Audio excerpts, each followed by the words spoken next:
Data చోరీ అంశంపై AP Telangana పోలీసులు కూడా ఆరోపణలు చేసుకుంటున్నారు.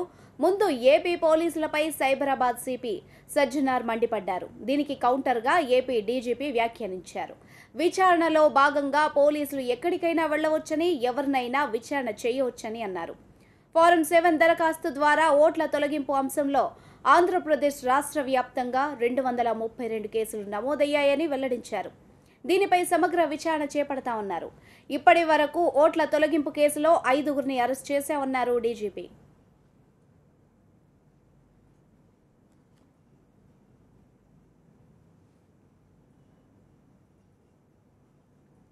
ఆధార్ కార్డుల డేటా కానీ, ఏపీ ప్రభుత్వం సర్వే ద్వారా సేకరించిన ప్రజా సాధికార డేటా కానీ బయటకు లీక్ అయ్యే అవకాశం లేదని స్పష్టం చేశారు ఏపీ ఐటీ శాఖ కార్యదర్శి విజయానంద్.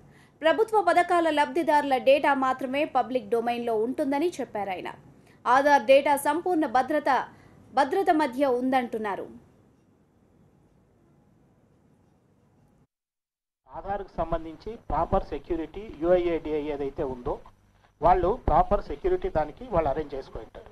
దాన్ని ఏమంటామంటే మనం unique identification authority of India వాళ్ళు అథెంటికేషన్ ఆధార్ని ఎలక్ట్రానికల్గా చేసేందుకోసము వాళ్ళ entire data central identity data repository CIDR అంటాం. యుఐడిఏఐ వాళ్ళ యొక్క సెంట్రల్ ఐడెంటిటీ డేటా రిపాజిటరీలో పూర్తి స్థాయిలో భద్రంగా ఉంటుంది. కాబట్టి ఏదో ఆధార్ డేటాతో మొత్తం డేటా బయటకు వచ్చిందనడం అనేది పూర్తిగా అవాస్తవం. ఎందుకంటే మొట్టమొదటిది ఆధార్ డేటా గవర్నమెంట్ ఆఫ్ యుఐడిఐ ఏదైతే ఉందో వాళ్ళ కంట్రోల్లో వాళ్ళ పర్యవేక్షణలో ఉంటుంది. చాలా సెక్యూర్డ్ అయిన సెంట్రల్ ఐడెంటిటీ డేటా రిపాజిటరీలో ఉంటుంది. ఈ ప్రజాసాధికారత సర్వే కూడా ఈరోజు కూడా it is an on going process. ఈరోజు కూడా మీరు వెబ్సైట్ ఓపెన్ చేసి చూస్తే ప్రజాసాధికారత సర్వే మీకు డేటా కంటిన్యూ అవుతూనే ఉంటుంది. అంటే ఏంటి ఇట్ ఈస్ ఈ ప్రజాసాధికారత సర్వే ద్వారా మనం ఏంటంటే ఒక వర్చువల్ ఐడి క్రియేట్ చేసి ఏదైతే ఫ్యామిలీ ఉందో ఫ్యామిలీకి ఒక ఐడెంటిటీ ఇచ్చాము. ఈచ్ ఫ్యామిలీకి ఒక ఐడెంటిఫికేషన్ నెంబర్ ఇచ్చాము. వాళ్ళ 360 degree view of the family తీసుకొని ఆ ఫ్యామిలీకి మనం ఒక ఐడెంటిటీ ఇచ్చాం. ఇచ్చిన తర్వాత ఈ డేటాని మనం ఏం చేసామంటే భద్రంగా స్టోర్ చేసాం. ఈ డేటా అందరూ ఇంటర్నెట్లో ఉందనుకుంటున్నారు.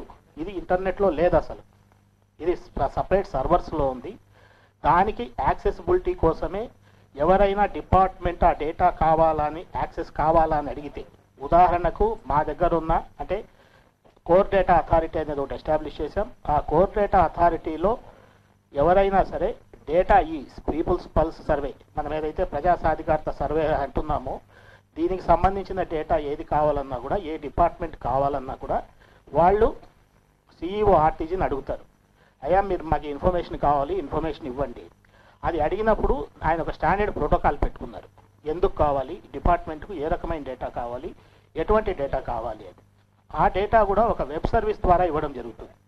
అంటే డిపార్ట్మెంటు దానంతకదే వాళ్ళు ఆ డేటాను డౌన్లోడ్ చేసుకునే అవకాశం కూడా లేదు. ప్రజాసాధికారత సర్వే ఏదైతే ఉందో దానికి సంబంధించి డిపార్ట్మెంట్ వాళ్ళు ఏదైనా ఒక డిపార్ట్మెంట్, సోషల్ వెల్ఫేర్ కావచ్చు, ట్రైబల్ వెల్ఫేర్ కావచ్చు, మెడికల్ అండ్ హెల్త్ కావచ్చు, అగ్రికల్చర్ డిపార్ట్మెంట్ కావచ్చు, ఎవరైనా సరే డిపార్ట్మెంట్ వాళ్ళు దాన్ని డౌన్లోడ్ చేసుకునే అధికారం లేదు. కాబట్టి ఈ ప్రజాసాధికారత సర్వే ఏదైతే డేటాబేస్ ఉందో ఆ డేటాబేస్ ఏదో పోయింది, దాంట్లో ఏదేమంటారు లీకేజ్ ఉందనేది పూర్తిగా అవాస్తవము.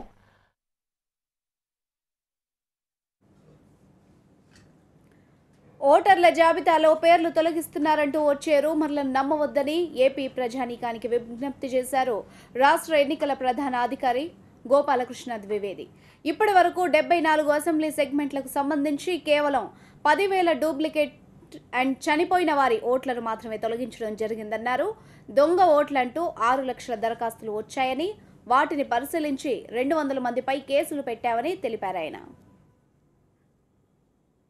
పబ్లిక్లో కాన్ఫిడెన్స్ రావాలి. నేను దానికి ఫిగర్స్తో సహా చెప్తున్నాను. ఫిగర్స్ ఇప్పుడు చూసి వచ్చి చెప్తున్నాను. ఎందుకంటే వేరే వాళ్ళు ఏదో ప్రచారం చేస్తున్నారు, ఏం ఫిగర్ లేకుండా, ఊరికే ఏదో చెప్తున్నారు, ఏం ప్రూఫ్ లేకుండా. నేనేం చెప్తున్నానంటే ఇప్పుడు 6 లక్షల అప్లికేషన్స్ పెండింగ్ ఉన్నాయి మా దగ్గర, నిజమే. ఆ అప్లికేషన్స్లో చాలా వరకు బోగస్ ఉన్నాయి, నిజమే. మేము ఆల్రెడీ ఎఫ్ఐఆర్ రాసాము, ఎంక్వైరీ జరుగుతూ ఉంది. This is first point.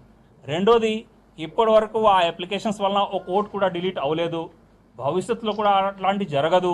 ఎవరో ఒకరు చెప్తే నేను అదే చెప్తున్నాను, please don't believe on rumours. ఇప్పుడు కొంతమంది ఏం చేస్తున్నారంటే ఊరికే ఇప్పుడు let me not talk exceed my limit ఎందుకు నేను ఒకటి చెప్తున్నాను, these are my figures and I'm sticking to this and these are the documented figures అంతే.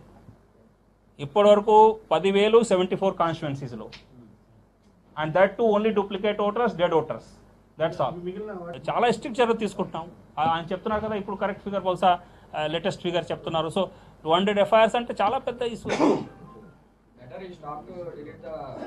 ఇంకొక నేను చెప్పాలనుకున్నాను మీ అందరికీ, ఈ FIRs వలన ఏమైందంటే లాస్ట్ 4 days నుంచి మాకు ఇలాంటి అప్లికేషన్స్ టోటల్ ఆగిపోయినాయి. Yes total. ఇప్పుడు ఏముంది, గతంలో 4-5 days క్రితము డైలీ 150,000, 190,000 అట్లాంటి ఫార్మ్ 7 అప్లికేషన్స్ వచ్చేవి. ఇప్పుడు 100, 300, 1000 ఆ విధంగా వస్తున్నాయి.